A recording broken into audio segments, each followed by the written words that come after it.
कधी या गोष्टींचा विचार केला आहे का? नमस्कार. आजच्या चिंतन या सदरामध्ये मी तुमच्यासाठी एक गोष्ट आणलेली आहे.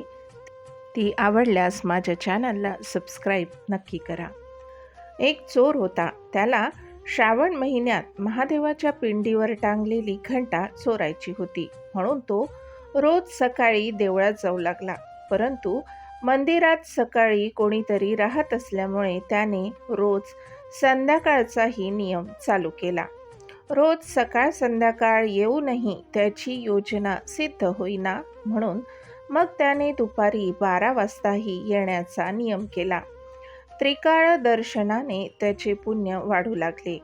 एक दिवस दुपारी मंदिरात कोणी नाही असे पाहून तो पिंडीवर पाय देऊन घंटा काढण्याचा प्रयत्न करू लागला.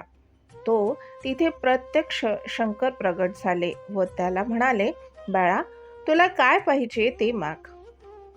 तेव्हा तो म्हणाला, "फक्त ही घंटा पाहिजे." तेव्हा शंकर म्हणाले, "अरे, मी तुला त्रिभुवनाचे राज्य देऊ शकतो. दुसरे काहीतरी माग." परंतु तो म्हणाला, "मला फक्त घंटा द्या व कृपा करून माझे नाव कोणालाही कळू देऊ नका."